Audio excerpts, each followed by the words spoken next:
예, 지난주 금요일이었습니다. 한동훈 검사장이 압수수색 과정에서 폭행을 당한 피해자로 법정에 섰었는데 이제는 주말 새 추미애 전 장관과 장외 설전을 벌이고 있습니다. 먼저 과거 추 전 장관의 발언부터 먼저 듣고 올까요? 한동훈 검사장이 끝내 기소가 안 될 수도 있습니다. 이런 경우에 장관님이 잘못된 수사 지휘권 발동에 대해서 스스로 책임질 의향이 있으십니까? 압수한 휴대전화기 비밀번호를 몰라서 포렌식을 못하고 있는 상태입니다. 여러 가지를 생각할 때 이미 수사에 협조를 좀 하고 네. 진상을 좀 밝히는 것이 본인 명예를 위해서도 좋지 않나. 그럼 시간이 이제 더 필요하다 이런 말씀이시죠? 시간이 필요하다가 아니라 비밀번호를 안 알려주고 협조를 안 한다 그러면 어떻게 앞으로 수사를 할 수 있겠습니까? 스스로의 그러한 억울함이 있으면 그걸 벗기 위해서라도 수사에 협조하는 것이 당연하겠죠? 반면 한동훈 검사장 지난주 금요일 이 재판 전과 후에 취재진 앞에서 이런 말을 했었습니다. 지난 1년간 잘못이 바로잡히는 형식적인 과정이라고 생각합니다. 오늘은 제가 독직 폭행의 피해자로서 증언을 위해 출석한 거기 때문에 많이들 와주셨는데 저 오늘 이 정도 하고 들어가겠습니다. 변호인 측에서 같이 적법한 영장 집행에 저항하려 했다는 식으로 계속 질문을 하던데 거기에 대한 입장은 어떠십니까? 그렇지 않으니까 기소가 됐겠죠? 정치적인 수사였던 것 같다는 말씀도 하셨는데 저는 그렇게 생각합니다. 정치적 수사였다. 저 발언에 대해서 추 전 장관이 본인 SNS에 바로 반박을 했어요. 이는 명백히 사실이 아니고 7월 2일 장관 지휘권 발동 전에 수사와 수사 승인과 진행이 이루어진 것이다. 장외 설전이 이렇게 좀 시작이 됐습니다. 예, 한동훈 검사장은 또 이후에 다시 또 이제 반박을 내놓긴 했는데요. 결과적으로 저런 거는 굉장히 지엽적인 부분이라고 생각을 합니다. 왜냐하면 애초에 고소가 이루어져가지고 피해자인 이철 전 VIK 대표인가요? 밸류 인베스트먼트 코리아 대표인데 그 사람에 의해서 고소가 이루어지면서 원래 수사는 시작된 거고, 근데 그 이후에 이제 윤석열 전 총장이 직접적으로 수사에 너무 개입하고 있다라고 장관은 판단한 거예요. 그래서 그 수사의 지휘에서 손을 떼라 그렇게 얘기한 것이지 나는 개입한 게 아니다라고 얘기하고 있는 거고, 한동훈 검사장 입장에서는 그러한 지시 이후에 2차 압수수색이 나온 걸 보면 그 부분에 대해서 이제 어떤 정치적인 압력이 있었다고 자기는 본다 이렇게 생각하는 거예요. 그거는 뭐 평가의 문제라고 봅니다. 다만 지금 이런 내용들을 보면서 좀 답답한 것들은 이 검찰 그것도 특수 라인들이 어쩌다 이렇게 됐나. 왜냐면, 그리고 이것들이 어떻게 보면 지금까지 우리나라 특수부의 민낯인가. 왜냐면 지금 이른바 특수 라인에서 윤석열 전 총장, 한동훈 검사장으로 이어지는 라인들이 있고요. 그 다음에 이제 이성영 검사장, 정진우 차장검사로 이어지는 라인들이 있어요. 다 특수를 거쳤던 사람들입니다. 근데 이런 사람들 두 라인에서 결국에 둘 다 검찰의 수사를 못 믿겠다고 하는 거예요. 그렇다면 그리고 한동훈 검사장 본인의 입으로 정치적인 수사다. 그러니까 검찰이 얼마든지 정치적으로 사건을 왜곡해서 수사하고 그렇기 때문에 자기는 수사에 협조할 수 없어서 비밀번호를 못 알려주겠다는 것이고, 이성윤 검사장도 마찬가지로 지금 기소가 굉장히 정치적으로 이루어지고 있기 때문에 검찰수사심의위원회에 심의를 받아보겠다 이렇게 했단 말이죠. 결국에는 지금까지 검찰이 권력자나 아니면 그 위에 수뇌부에 의해서 얼마든지 정치적으로 왜곡될 수 있다는 걸 자신들의 경험으로 알고 있는 거 아니냐. 이런 점에서 더더욱이나 검찰개혁은 필요하다. 어느 양쪽의 입장 전부 다 지금 동일한 거 아닙니까? 그러니까 그게 이른바 윤석열 라인이든 이성윤 라인이든 그게 지금 이번에 부적절하다. 예, 그렇습니다. 검찰의 어떤 인지수사, 특히 특수사를 담당하는 검사들의 민낯을 봤다고 저는 보고 있습니다. 한동훈 검사장 다시 재반박을 했거든요. 부장차장. 매번 추 전 장관은 자기 입맛에 맞게 사실 왜곡하는 허위 주장을 해서 유감이다. 법정 증언은 지난해 7월 2일이 아니라 7월 29일 2차 압수수색에 대한 것이다. 또 굳이 바로 잡았습니다. 네. 그러니까 이 디테일의 늪에 빠져버리면 이 법률가들의 이 법리 논쟁 싸움에 이 갈 길을 잃게 됩니다. 그러니까 지금 조상우 부대변인께서 설명을 해주셨지만 추 장관은 윤석열 전 총장에게 수사 지휘권을 발동을 한 거다. 그러니까 이 한동훈 검사장이 연루돼 있는 이 사건에 이 총장이 지휘하지 마라. 이렇게 이제 본인은 지시를 했다라고 주장을 하고 있는 것이고요. 거기에 대한 한동훈 검사장의 입장은 자신에 대한 이 압수수색이 온 것은 추 장관의 어떤 수사 지휘권 발동에 따른 거 아니냐. 그러니까 추 장관이 결과적으로 수사 지휘권 발동으로 이 사건에 개입을 한 것이다. 이렇게 공방을 하고 있는 것입니다.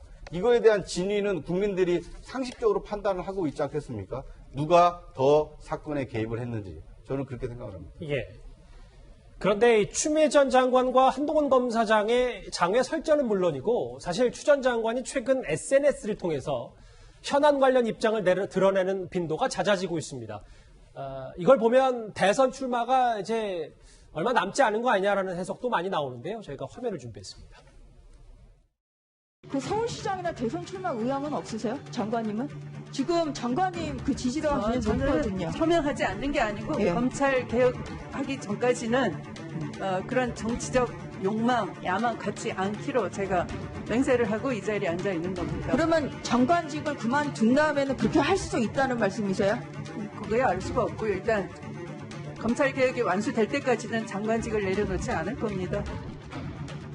대한민국에 제가 무엇이라도 하라 그러면 기꺼이 저의 모든 것을 한번 바치겠다. 저의 진심을 다 담아서 이렇게 집중하고 있으면 그 느낌이 올 때라고 확연하게 말씀드리면 될 것 같습니다.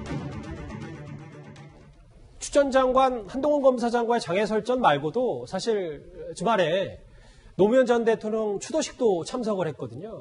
근데 갔다 와서 이명박 전 대통령의 비리를 덮은 것은 검찰의 대선 개입이다. 당시 특검팀에는 윤석열 검사가 있었다. 본격적으로 윤 전 총장 때리기를 시작한 듯합니다. 참 이 추미애 장관은 제 개인적 생각으로는요. 이미 오래전부터 계획이 다 돼 있었다. 저는 그렇게 봅니다. 예. 그건 뭐냐면 정치인이라는 것은 자기가 앞으로 어떻게 해서 더 높은 고지에 가야 될지 다 계획을 세우고 있습니다. 즉 추미애 장관은 자기가 법무부 장관이 문재인을 시켰을 때 검찰개혁 뒤집어 이야기하면 저는 검찰 장악이라고 해석을 합니다만은 그걸 통해서 본인이 어떤 대권으로 가는 길을 마련하겠다라는 계획을 세웠던 것 같아요. 물론 본인은 윤석열 전 총장한테 자꾸 계획이 있다고 했지만 저는 윤석열 전 총장을 저렇게 만든 바로 장본인은 바로 저는 추미애 장관이라고 봅니다. 즉 윤석열 전 총장이 결국은 검찰총장을 그만두고 대권의 어떤 행보를 결심하기까지는 저는 추미애 장관이 결정적인 영향을 미쳤다. 자, 그러면 추미애 장관의 지금 행보를 보면 결국 본인이 지금 대권 후보, 즉 본인이 가지고 있는 이슈, 즉 검찰개혁이라는 이슈를 가지고 대권에 나가겠다는 그 전략 속에서 결국 윤석열 전 총장과 지금 한동훈 검사장 자꾸 때리는 겁니다. 때리면 때릴수록 그에 동조하는 지지자들은 거기에 붙는 것이거든요. 예. 그러니까 결국 저는 아마 곧 조만간 추미애 장관 무슨 대담지도 낸다고 그러고 또 여기 가서 그런 이야기를 했더만요. 노무현 정신으로 부동산 문제를 해결하겠다고 이야기를 하는데 글쎄요. 노무현 대통령 시절에 부동산값 엄청나게 폭등했지 않나요? 예. 어떻게 그 정신으로 부동산 문제를 해결하는지 모르겠습니다만은 어쨌거나 저는 정치인 추미애 장관이 결국 검찰을 아까는 조상호 대변인이 검찰 내부에 갈등이 있었지만 물론 그것도 있습니다만은 저런 정치적인 개입이 검찰을 정치화시켰고 그리고 그걸 발판으로 해서 본인이 정치적인 어떤 목적을 도달하기 위해서 결국은 지금 윤 전 총장이나 한동훈 검사장을 때리게 하고 있는 것이다. 저는 그렇게 해석을 하고 있습니다. 일단 노무현 전 대통령 당시 시절에 집값이 폭등한 것과는 또 별개로 노무현 정신으로 일반 시민들이 잘 사는 세상을 꿈꾸겠다. 이런 취지의 추 전 장관 발언일 수는 있으니까요. 예. 그래서 하필 그게 또 부동산하고 연결되니까 그런 해석을 하는 것 같습니다. 예. 장혜철 평론가님. 근데 물론 추 전 장관이 대선에 출사표를 던지는 건 추 전 장관 자유입니다만 여권 내부에서도 추 전 장관이 등판을 하면 오히려 또다시 윤 전 총장 몸집만 키워주는 거 아니냐라는 비판도 동시에 있는 것 같거든요. 이건 제 의견은 아니고요. 제가 최근에 여당 관계자, 야당 관계자 두루두루 참 많이 만나면서 취재를 하고 있는데 여당 관계자들은 하나같이 걱정을 표하고 있습니다. 추미애 전 장관이 나오면 방금 말한 것처럼 오히려 윤석열 전 총장의 존재감이 더 커지는 것이 아니냐, 여권에 대한 국민의 비호감도가 높아지는 것이 아니냐 걱정을 하고 있고 반면 국민의힘과 같은 야당 관계자들은 대체로 다 환영하는 기색입니다.